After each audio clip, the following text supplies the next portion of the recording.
Welcome to another masterclass. I'm Alex Mondosian, your host, and today's session is all about coaching. But not just ordinary coaching, not just coaching going through a specific type of certification, but it's a coaching method that was made up in conjunction with one of my clients and students, and I'll introduce you to him in just a moment. The coaching method is called the Hollywood Coaching Method. Now, what is that? Why is it relevant? How does it work? Well, that's what we'll be covering during this masterclass. You can already tell when I say Hollywood, you know that there's something to do with acting, right? And it's a method, it's a coaching method. It's not about acting on stage in front of an audience. It's about you as an actor, or as Shakespeare called it, a player, right? If the world's a stage, all the men and women are players. And you have scenes that you go into every single day with your spouse, with your children, with your boss, with your parents if they're still living, with your former spouse if you're divorced, with your friends. And sometimes those scenes are not the way you want to act in. You want to redo those scenes. You want to do a makeover, but many times you don't have a chance to. So what if you were coached on redoing a scene that really didn't work? That didn't support you, didn't support the people you were interacting with? That, in short, is what the Hollywood Coaching Method is about. My guest is a student and a former $30,000 client. And over the course of a year, we've worked together. And Hitoshi Hirano, fluent in Japanese, fluent in Russian. He lives in Moscow. And he's an award-winning film director and coach now. Now, he wasn't a coach before, but a director is a coach. And the way you get great performances from actors is, and actors are men and women these days. They used to call them actresses, but now they just call them actors. The way you get great performances is have them do the scene again and again and again. And what if you could do that in life? What if you got better and better so that when that scene comes up again, let's say an argument doesn't turn into an argument, you're not triggered the way you used to be. If you got to redo the scene and you were coached to redo the scene from a director, wouldn't that be a cool way to get coached? So what is the Hollywood Coaching Method? Well, it's something that I coined. And I told Hitoshi during one of our sessions, this is nearly a year ago, why don't we focus on this method in doing what you do anyway, but do it with civilians, doing it with people who don't act on stage, whether it's a play or in the movies. Why don't we do it with people, in this case, mostly professional women, because his avatar is a person named Christy. It's an imaginary person, conflicted Christy. When there's a conflict and you want to undo that conflict, what do? Well, you redo your scene, and you redo it until every scene ends up becoming a better performance. And the best way to get an Academy Award in real life, in the stage of life, is to improve 3 different areas. And those areas are in your personal growth, in your self-confidence, and internal happiness. Now there's external. It looks, happy. You look happy, but internal is getting what you want and wanting what you have. So stay tuned, because near the end of this masterclass, you will get access to an 18-question intake. Now, an intake is like an assessment that you would get in a doctor's office, but it leads to a discovery session. And if you're one of the first dozen people who share this broadcast, I don't know when you're watching it, so if you're watching it 6 months later, then it's no longer available, obviously. But my guest, Hitoshi, will gift you 3, not 1, not 2, but 3 complimentary coaching sessions utilizing the Hollywood Coaching Method as a case study to go into his forthcoming course and to his training. But all you got to do in exchange for that is to reciprocate by sharing this broadcast on your own Facebook pages. So let's begin with the backstory, and I'll stop talking and hand it over to Hitoshi. So Hitoshi Hirano, welcome from Moscow. You are on the big screen. Go ahead and unmute. What's the backstory of how this began? And tell us a little bit about yourself and how you ended up in Moscow. Well, I decided to come to Russia when I heard about this famous film institute that was founded in 1923 by another famous Russian film director, Sergei Eisenstein.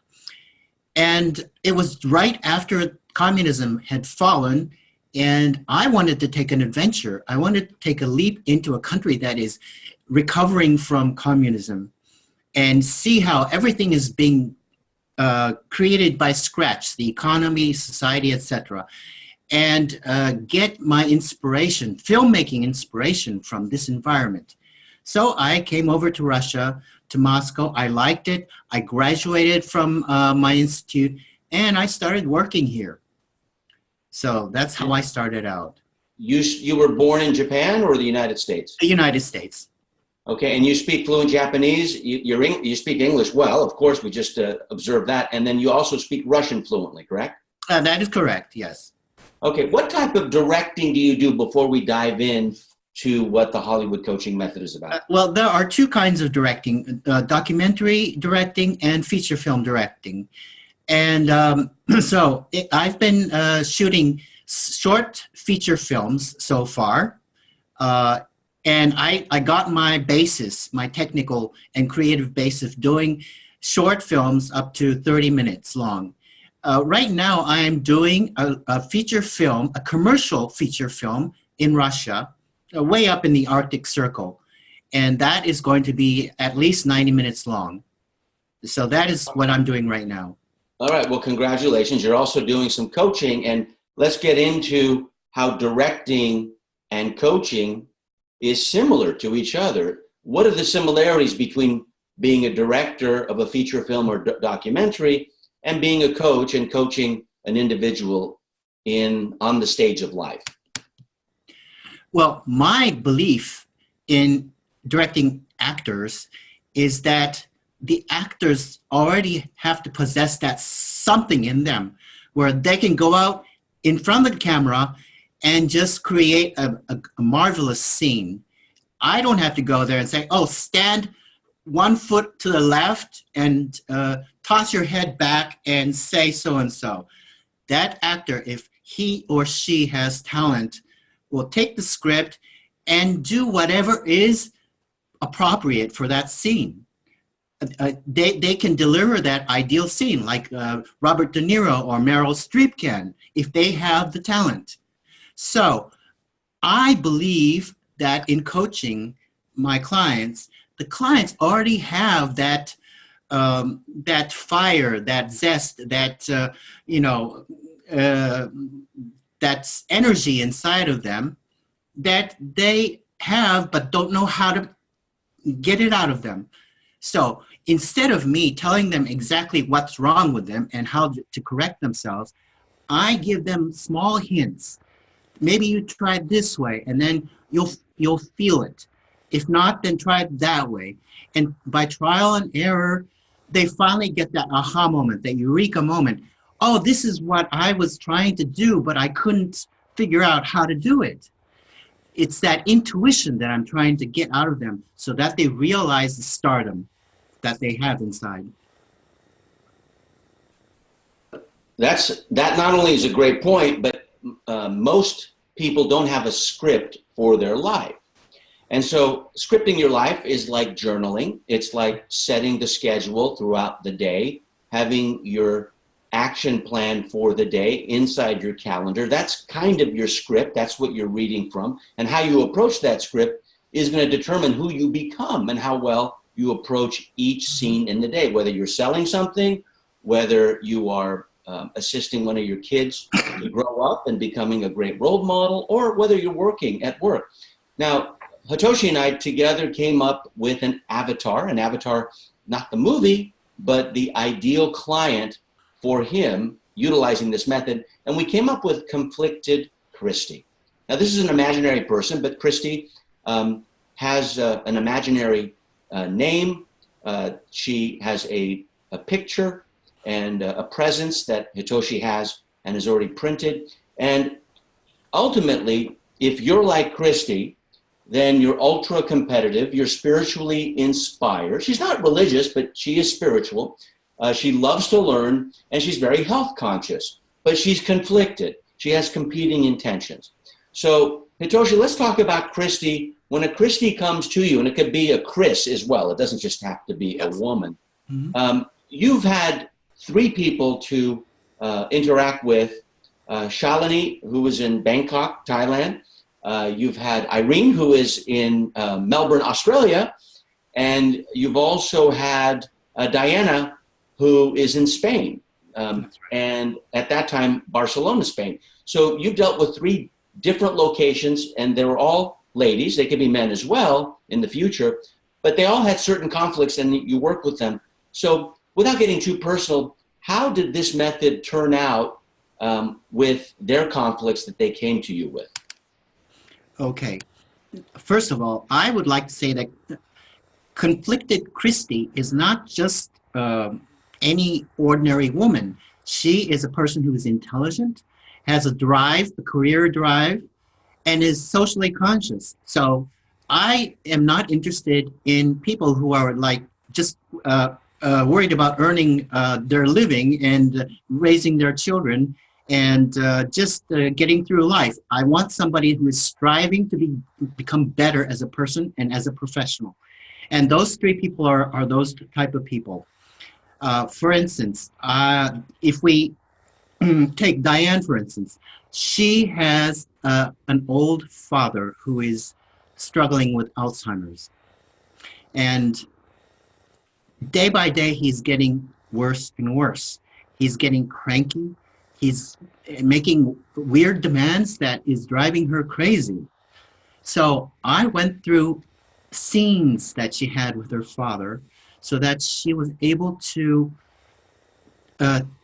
take his outbursts and find peace and calm and love her father without getting, as crazy as he is. So the key here was to take each scene, have her recreated verbally, and then I give her subtle hints on how she can cope with it, to turn a bad situation into a positive situation. In the end, she was able to do it, and now she has a much better relationship with her father. Let's take go ahead. Okay, so this is an important point because there's two major regrets that most hospice workers report with the elderly who are in their final year of their life. Mm-hmm. And one is the things that they wish they hadn't done. And usually it's a scene. I wish I didn't do that. I wish I didn't say that. And then the second is what they wish they would have done. I wish I could have done that. I wish I would have done that. Mm-hmm. And so the Hollywood coaching method is really a directorial process of going back to scenes of things that you did and redoing them so that you come out of the trauma and relive it internally so that maybe if the person is still living, you can go back and reconcile that. Or if you haven't done the things you wanted to do it before you take your final breath on earth so that you have the courage to do it, even if it terrifies you. So this coaching method isn't unlike other coaching methods. It's just so unique because it comes from a directorial point of view, and it's looking at you as the player, the actor on the stage of life. So let's go to another example, Hitoshi. Yes, there is an example that fits right into that model. For instance, I would like to bring up Shalini, and she told me about when she was 7 years old in school in India, that her school teacher touched her sexually, and that was in front of all the classmates. And since then, this idea of hate, anger, revenge, all these ideas kept regurgitating in her mind over and over again.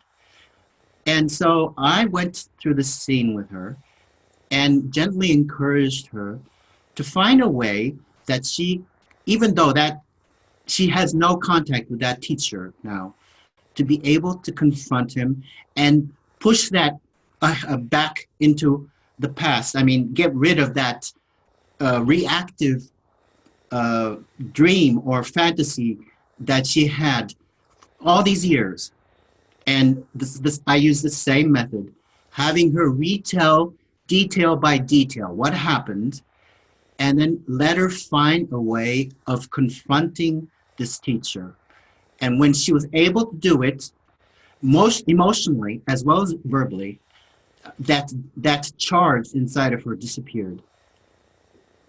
Well, there's two experiences, whether you're an athlete or if you work for someone else or for yourself, or just as a parent, there's two experiences you have. The first one happens in your mind, and then the second one happens in real life. Well, when something happens in real life and you want to redo that, this Hollywood coaching method goes back into your mind and frames and even scratches that record, as Tony Robbins has talked about over the years, to distract the memory that you have, because the memory you have is probably a different memory than someone else who observed it, who may not have had such a personal interaction with it. And the story of your life is not your life, it's your story. So you change your story, you change your life. And unlike acting where you say cut and the scene is done and then you go into your everyday life, the Hollywood coaching method is about real life, where when you cut, you just go to the next scene and it's reality. It's true reality. Now there's a key point here, and if you have any takeaways, I want you to write them down, because I know this is probably new to you. We haven't discussed it on this show ever. And I want to know what your feedback is, because chances are you have been coached, and if you've been coached and you've paid for coaching, I want to get your feedback on this, because I'm just as curious myself, having come up with this concept for Hitoshi. Now there's external success in life, and that is not the same as internal success. There's a lot of external success you may see with actors, but internally, they're a train wreck, and some end up in suicide, others end up with addictions, and others end up happy. So the external and internal, when they're the same and they're both successful, you get what you want and you want what you have. This Hollywood coaching method is allowing people to act their way through so that they can redo a scene that they blew in the past, or they decided not to do because they were terrified of it. You have a third example, Hitoshi. Tell me about that. I do, yes. And that is Irene. She told me when she was in elementary school that she went up in front of the classroom to do a report. And for some reason, she stumbled, or I don't remember the detail why, but the whole classroom laughed at her. And she said that part of the reason she thought was because she had a big nose. So ever since then, she's been embarrassed of her facial features, and she could not attend large gatherings like parties without feeling inhibited.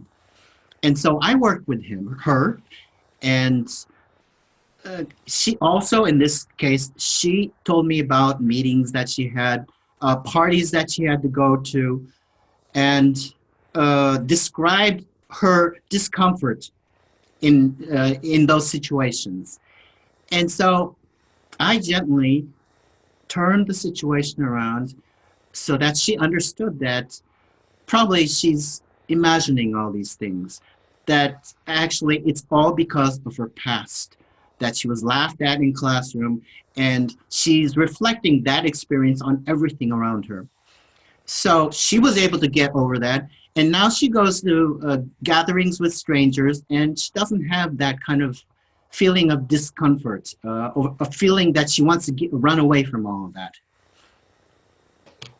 What's interesting to me, and if you're watching, I hope you're fascinated by how one scene can be an inflection point that can shift and change your life for the better or for the worse. When I was 9 years old, I was a Cub Scout, and a Cub Scout is a younger Boy Scout, and the Boy Scouts, dress up in their uniforms, and they learn how to make fire with their hands, and they go camping, and they eventually become Eagle Scouts, which I was not one. But as a Cub Scout, I remember I made fun of a friend of mine who was leading the Pledge of Allegiance in elementary school.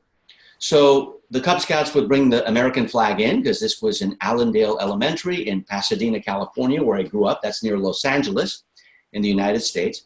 And I made fun of my friend because he, instead of saying please join me in the Pledge of Allegiance, he said, please join me in the national anthem, which is singing and not appropriate for the Pledge of Allegiance, right? I pledge of allegiance, and if you can look it up on Google, it's a very, very brief pledge that most Americans used to say all the time. They say it less and less these days. And so I kept making fun of him again and again and again. And so when it was my time to lead the Cub Scouts, I went up on stage. I got the, what we called them the color guards. They brought in the flag, the California flag, and then the American flag, and they held it up. And I said, ladies and gentlemen, which were all the parents, please join me in the national anthem. And so I had adopted what I made fun of my friend. I was humiliated. I wanted to just crawl under a rock. I wanted to redo that scene. And it was that instant, under the age of 10, where I got the original idea, Hitoshi, you don't even know this, of the Hollywood coaching method, because I wanted to direct myself in how I could avoid that, because that ended up making me a public speaker, because I always wanted to do a redo.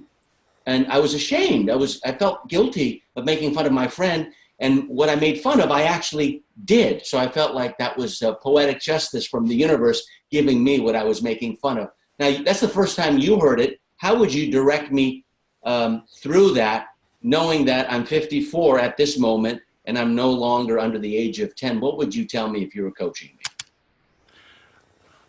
Oh, I would ask you to go through that scene with your friend and try to create a situation where you are older and smarter than he is, emotionally speaking.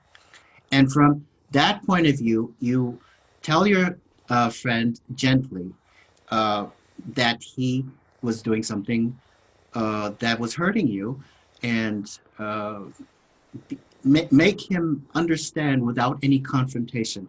Because the thing I am trying to do with my clients is not to escalate the scene, but to make sure that people understand that you're a human and you make mistakes and that you grow out of it.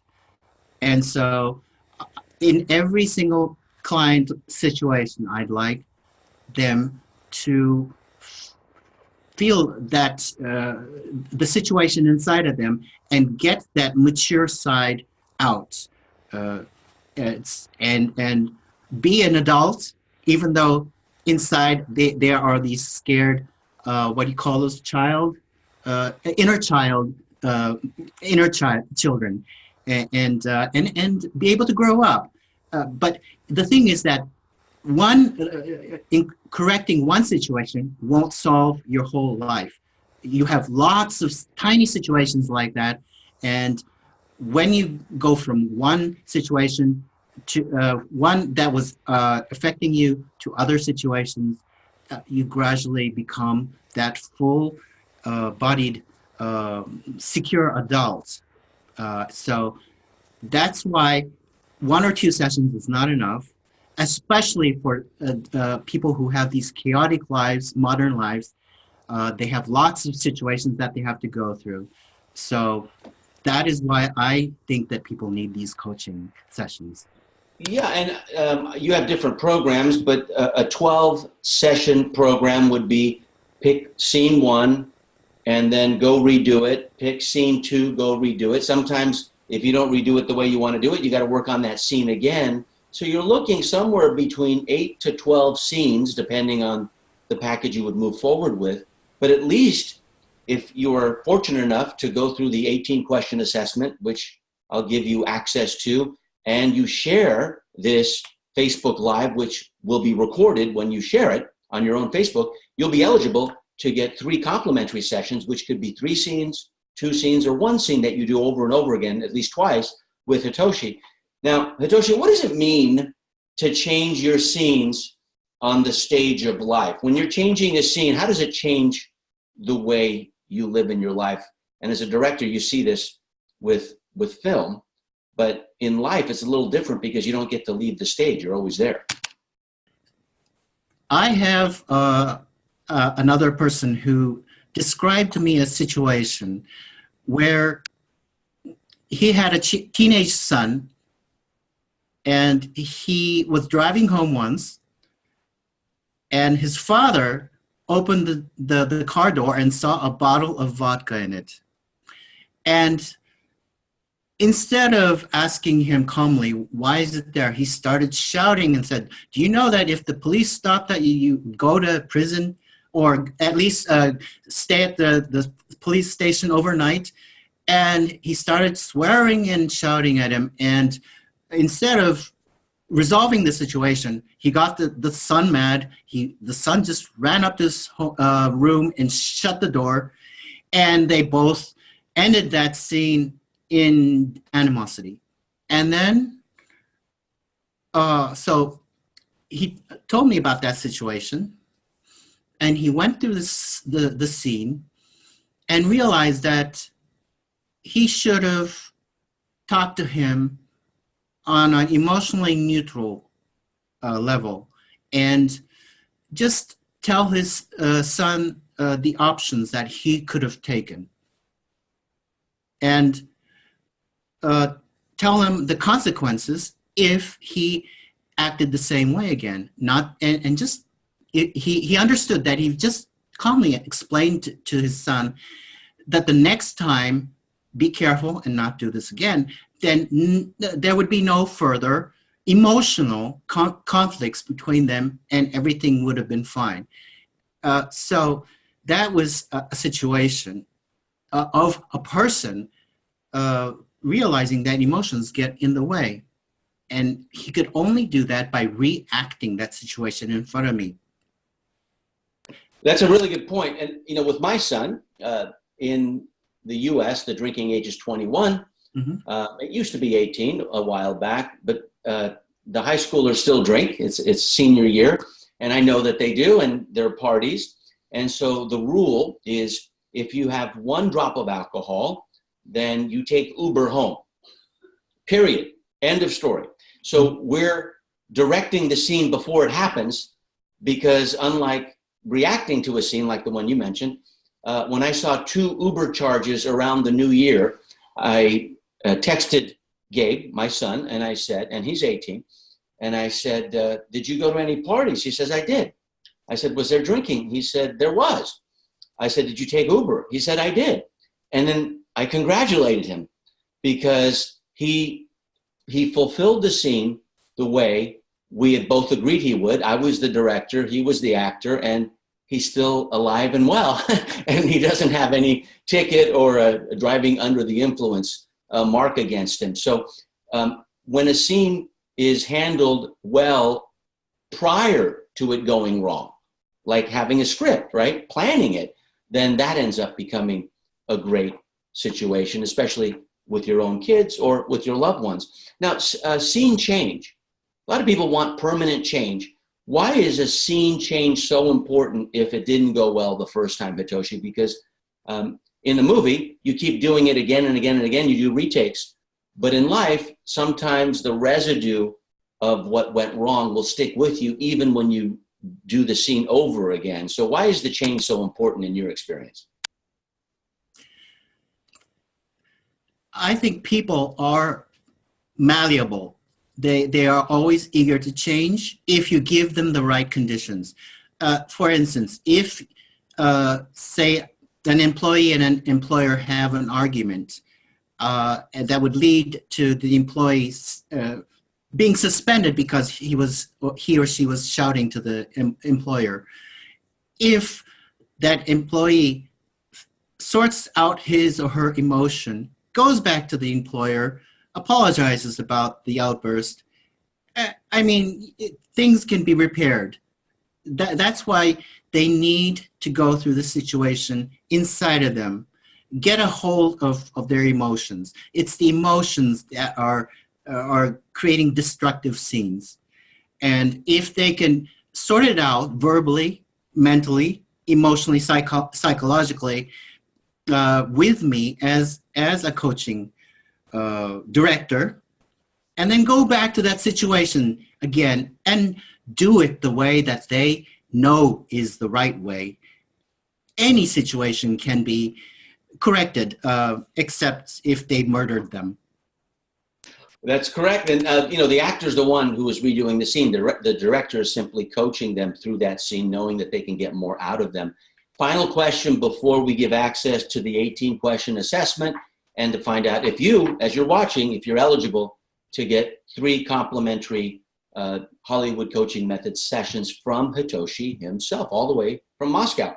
How does scene change work in a step-by-step basis? So when you're working, let's say with a new client, and they're a little bit nervous, and you ask them to come up with a scene that they went through, and how do you take them through that process? Give us the short version. All right.